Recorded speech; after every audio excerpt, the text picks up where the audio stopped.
Bonjour à tous. L'empereur est mort, vive l'empereur, en la personne de...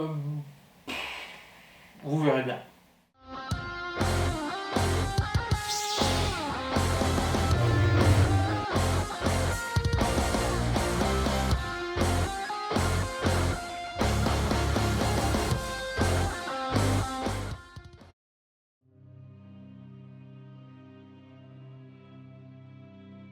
Après la mort de Carnor-Jax, l'Empire se retrouve de nouveau sans leader, mais le Conseil régnant a pris la tête de Kyrkanos avec une prime tellement élevée que notre ex-garde impérial est obligé de se cacher sous une fausse identité. Avec l'aide de Tav Kennedy, le fils de son ancien mentor, il prend le nom de Kenixkill, qui est un anagramme de Kyrkanos dans la langue secrète des gardes impériaux, parce qu'il fallait qu'ils aient un truc spécial. Il découvre que la planète où il séjourne, Barmora, est dirigée par le chef Banjir, le neveu de l'amiral Lon Banjir, membre du Conseil impérial provisoire. Et Banjir, le neveu, a justement décidé de recruter de nombreux chasseurs de primes pour capturer Kyrkanos. Donc Kyr décide de s'infiltrer parmi les chasseurs de primes sous le nom de Kenixkill. Il conduit les chasseurs de primes sur une fausse piste et finit par tous les tuer avant de s'attaquer à Banjir et de le tuer à son tour.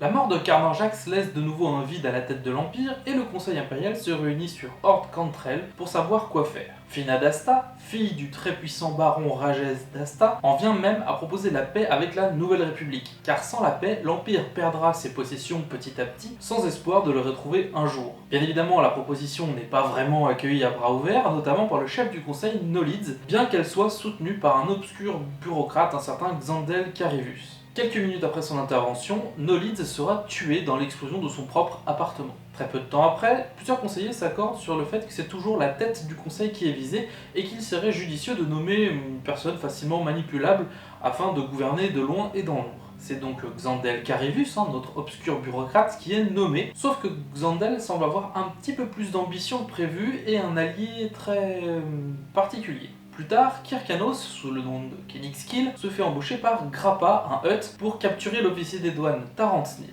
Grâce à son entraînement de garde impériale, il parvient sans trop de difficultés à capturer l'officier, alors que de nombreux chasseurs de primes s'y étaient cassés les dents avant lui. Grappa est donc très content et il donne une fête en l'honneur de la capture de son némésis. Sauf que, au cours de la fête, un étrange appel holonet affole Grappa et il demande à tout le monde de quitter la salle, sauf que dans sa précipitation, il fait tomber le communicateur vidéo et en le ramassant, Kyr aperçoit une mystérieuse silhouette encapuchonnée, celle-là même qui est l'allié de Xandel.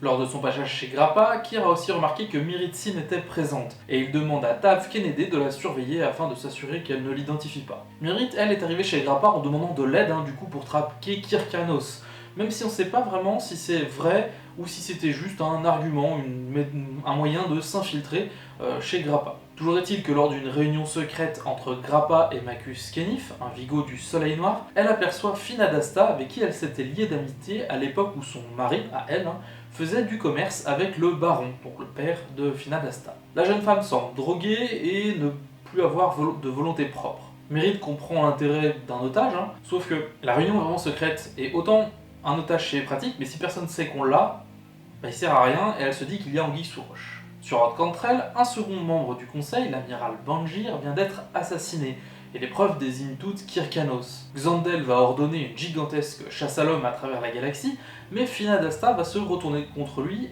contre toute attente, puisqu'il l'avait soutenu auparavant, en disant que il a rien fait pour protéger le conseil. Ça va étonner un petit peu de monde, mais il faudra quand même la mort d'un troisième conseiller pour que Xandel agisse enfin, et il fait arrêter Fina d'Asta et les conseillers non humains pour trahison. Lors d'une réunion organisée par Grappa, Myrit en profite pour infiltrer les geôles et retrouve Fina d'Asta, droguée. Malheureusement, Myrit est alors dénoncé par Massimo, son ancien lieutenant sur Faeda, qui a un petit peu les boules de ne pas avoir pris en grade, sauf que tout le monde ignore qu'elle avait trouvé Fina d'Asta puisqu'elle s'était barrée des geôles avant, et tous les deux sont livrés aux Anibars de joyeux psychopathes. Estimant qu'il était resté trop longtemps sur place, Kyr décide de partir, et c'est très peu de temps, mais alors vraiment très peu de temps après, que Macus Kenif va dire à Grappa que Kenixkill n'est autre que Kyrkanos en langue des gardes impériaux. Kyr se rend alors sur Xo, la planète des Anibars, afin de sauver Myrit. Il intervient durant la cérémonie qui devait mettre à mort Myrit grâce à un lent découpage méticuleux. Il s'enfuit à bord de l'A-Wing que Kyr avait volé chez Grappa, qui était celui de Myrit, sauf que le vaisseau est abattu et il s'écrase en pleine jungle.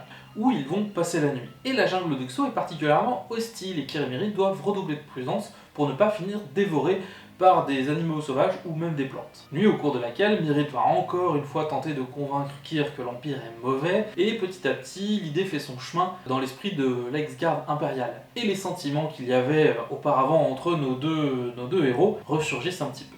Une nouvelle attaque sur Ord Cantrell vise cette fois directement Xandel Carivus mais échoue. Les gardes vont alors identifier des agents du Soleil Noir et parmi les cadavres des assaillants se trouve un clone de Carivus. Sur Xo, au matin, les Anibars vont attaquer le temple où s'étaient réfugiés Kir et Myrrh, et c'est l'arrivée in extremis de Tav qui va les sauver. Sauf que Kir est blessé et capturé, tandis que Tav et Myrrh vont rejoindre une base de l'Alliance. Heureusement pour lui, les Anibars avaient entendu parler de la prime sur sa tête, et ils ont quand même besoin d'argent, c'est pas que des psychopathes, et ils décident donc de l'amener chez Grappa pour qu'il serve d'intermédiaire vis-à-vis des impériaux pour les pépettes. Mais Myrrh et Tav sont de retour chez Grappa avec un commando et ils parviennent à sauver Kyrkanos et en profitent pour récupérer Fina d'Asta. De son côté, le baron d'Asta a eu vent de l'emprisonnement de sa fille, sur ordre de Xandel Carivus, et il est un tout petit peu remonté et il décide tout simplement d'attaquer Ord Cantrell pour la libérer, sachant qu'il a une très grosse flotte et fait partie des barons les plus puissants. Xandel prend la menace à la rigolade, mais mal lui en prend car il a très peu de défense ayant dispersé sa flotte à travers la galaxie pour poursuivre Kyrkanos. Il accepte donc de libérer la jeune femme et la rend à son père en échange d'un cessez-le-feu. Au moment des retrouvailles, Myrrh Sin et Kyrkanos débarquent avec la vraie Fina d'Asta, car en effet, celle détenue par Carivus n'était qu'un clone sous le contrôle du Soleil Noir.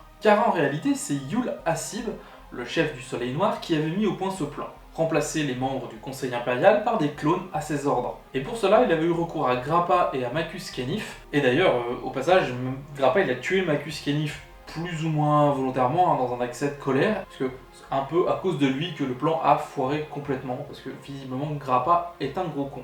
Mais le plan de Yul s'était également confronté à celui de Xandel et de la mystérieuse silhouette. Ils se sont entrechoqués. Finalement, Kyrkanos, Tav Kennedy et Myrrh Sin vont s'infiltrer sur Ord Cantrell pour mettre un terme au règne de l'empereur Carivus. Ces gardes personnels vont bien évidemment pas faire long feu face à Kyrkanos, qui est un garde impérial extrêmement compétent, et il parvient même à retrouver Carivus qui prenait la fuite et à l'exécuter pour trahison envers Palpatine. Myrrh lui suggère même qu'il pourrait mettre un terme définitif aux agissements du Conseil impérial en les exécutant tous, vu qu'ils sont enfermés dans des cellules, enfermés par Carivus, mais Kir va préférer les laisser aux mains de la Nouvelle République. Bien que Myrrh lui propose de démissionner de son poste dans la Nouvelle République pour partir avec lui, Kyrkanos préfère s'en aller seul, réalisant que son allégeance pour l'empereur Palpatine était toujours très tenace. Et dernière petite info, la mystérieuse silhouette encapuchonnée, l'allié de Xandel Carivus, elle se fait appeler Nom Anor. Voilà, cette vidéo est maintenant terminée, j'espère qu'elle vous a plu. Si c'est le cas, n'hésitez pas à mettre un pouce bleu, un commentaire pour pouvoir aider au référencement de la vidéo. Alors vous aurez vu qu'elle est un petit peu moins intéressante que les précédentes en termes d'histoire, mais elle met en place un contexte particulier qui est un morcellement de l'Empire et une très grosse difficulté à trouver un leader charismatique pour prendre la tête de l'Empire. Donc on va se retrouver dans cette situation-là dans les prochaines vidéos. D'ici là, je vous invite à vous rendre sur les pages Tipeee et Utip pour regarder des publicités ou faire un don si vous en avez la possibilité. Je remercie tous les tipeurs et utipeurs qui m'aident chaque mois pour financer la chaîne. Et quant à moi, je vous donne rendez-vous très bientôt pour la prochaine vidéo. Ciao!